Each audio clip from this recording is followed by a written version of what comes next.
Oh, hello there. My name's Mr. Evans. Welcome to my station. I do all sorts of things around here. It's my job to make sure everything at the station runs just the way it should, without confusion or delay. But no matter how busy I am, I always find time to read a story about the adventures of my good friend Thomas. And it's about that time now. Would you like to hear the story too? That's great. I'll tell you what, I'll meet you in my office. See you there. Oh, you got here before me. Well, on my way here, I bumped into the greengrocer, and she gave me all these amazing vegetables, look. Now, I don't think I'll be able to eat all these today. But these runner beans remind me of a story all about beans. And this story is called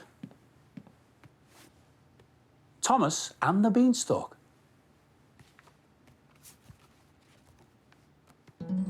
It was the end of a very busy day on the island of Sodor. As the engines settled down for the night, Thomas the tank engine told his friends James and Percy his favourite bedtime story, Jack and the Beanstalk. I like the part about the magic beans, Percy peeped when the story was over. Do giants like railway engines? James wondered. The next day, Thomas picked up a load of produce from the farm. Sacks of beans, Thomas chuckled, just like in my bedtime story. Suddenly, Diesel 10 appeared around a bend. Get out of my way, little toy tank engine, Diesel 10 roared. Thomas couldn't move fast enough. Diesel 10 bashed into him and raced off. Thomas crashed into a side rail and tipped over. Thomas was fine, but some of the bags of beans had burst, scattering beans in the grass. Then, suddenly, a tiny leaf shot straight out of the ground, right before Thomas's amazed eyes. That tiny leaf grew first into a big plant, and then became a towering beanstalk, stretching all the way up into the sky. They must have been magic beans after all, Thomas exclaimed. Thomas noticed that there were rails circling this beanstalk all the way up. Thomas decided to be brave and ride up the tracks to see what was at the top of the beanstalk. Around and around he climbed and climbed, and then he climbed some more. It seemed like the beanstalk went on forever. Finally, Thomas reached the top. He could hardly believe his eyes. There, up above the clouds, Thomas found a giant magical world. Everything made Thomas feel like he was the size of a child's toy engine. Thomas went to explore. He followed the smaller set of tracks into a castle courtyard. Here, the buildings, trees and railroad signs were exactly the same size as everything on Sodor. Thomas looked up and around at the castle with its impossibly high gates and turrets. Why is everything else so big? He wondered aloud. Suddenly, the ground beneath him began to shake, and a giant foot landed in front of him. Thomas looked up and saw that the foot was attached to a man. He towered over the entire courtyard. He was a giant, just like the giant from Thomas's bedtime story. Thomas didn't know what to do. He had never seen anyone this big before. Before he could make a move, he heard a little voice. Quick, over here. Thomas turned and saw a gleaming gold steam engine on the track ahead of him. He rolled towards her, but before he could speak to her, the giant reached down with his enormous hand and picked the little engine up and put her down on another track. To Thomas's surprise, the giant kept his hand on the gold engine, pushing her back and forth on the track. All the while he made peeps and whistles in his booming voice. The giant was playing with the little engine. He thought she was a toy. Then a loud horn blasted nearby. Thomas looked up and saw Diesel 10 approaching. But the diesel engine looked different. He was enormous too, big enough for the giant to ride in. The giant left the gold engine and walked over to the huge diesel. Thomas hurried over to the gold engine. What's this place? Thomas asked her. I don't really know, the gold engine replied. All I do know is that I want to go home. She told Thomas that she had been taken away from her home, where she was a very special engine. I run on golden coal, she said, but here I'm just the giant's favorite toy. Thomas wanted to help the gold engine. I don't know how to get to your home from here, but I can take you back to mine, he said. Thomas told her about the island of Sodor, where everything was the right size for them. You would be safe and happy there, he said.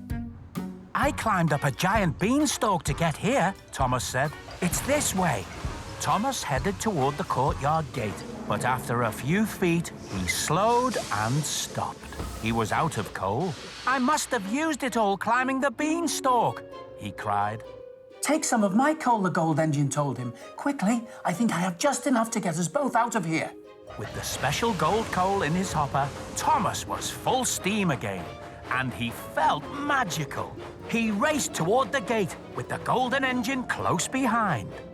At that moment, the giant made a loud sniffing noise. I smell steam, he said. He turned and saw the two little engines trying to get away. His thunderous voice boomed. Fee, fi, fo, fum. I see two engines on the run. If they're toys or if they're real, I'll now have two engines to steal. The giant chased after Thomas and the gold engine. Giant Diesel 10 followed, wanting to help the giant catch his favorite toys. Thomas sped up. If they could just get back to Sodor, everything would be all right. He knew it. Thomas and the gold engine barreled down, down, down the tracks, spinning around and around the beanstalk. We made it! We're on Sodor, Thomas cried as they reached the bottom. But when the two engines looked up, they were shocked to see that the giant was coming down the beanstalk after them. Oh no! Thomas exclaimed. Sodor was full of little engines. The giant would take them all for his toys. Thomas did the only thing he could think of. He backed up and bashed into the beanstalk. With all his might, he saw his friends James and Percy in the distance. He called for them to help. Soon, all four engines slammed into the beanstalk, over and over, as hard as they could. Finally, it looked like it was about to fall. Thomas closed his eyes, bracing for the crash. Thud! Thomas opened his eyes and saw two rescue engines pulling him upright. Percy and James were still there, but the little gold engine was gone. What happened? Thomas asked.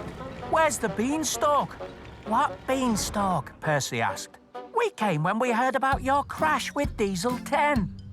Thomas told his friends about everything that had happened, about the beanstalk, the magical world above the clouds, the giant and special gold engine.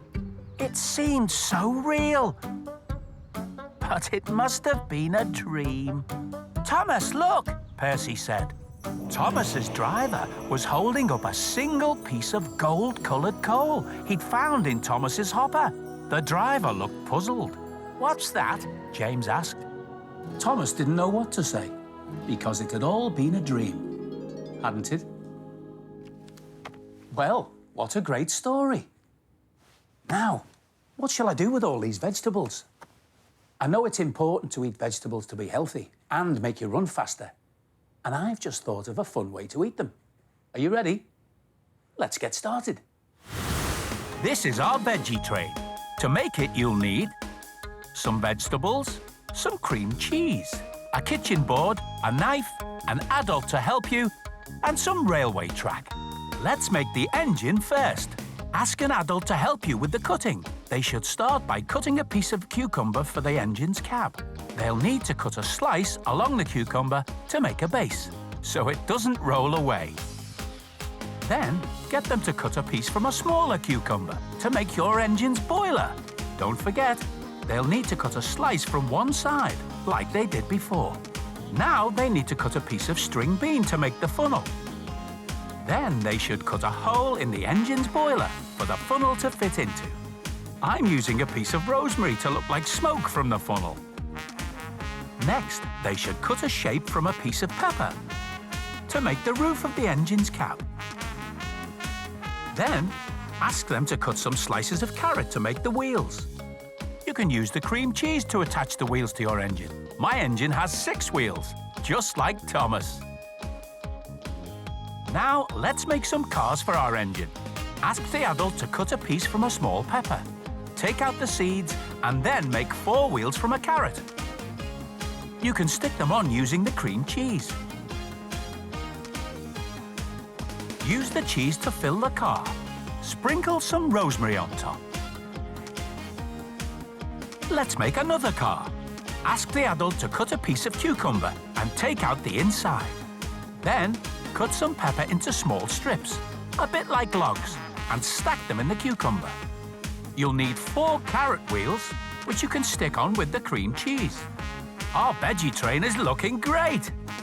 Now all we need are some railway signs. I'm using a radish, some cucumber, and a pepper. Make a base for your signs out of carrot and attach them to the signs with cocktail sticks.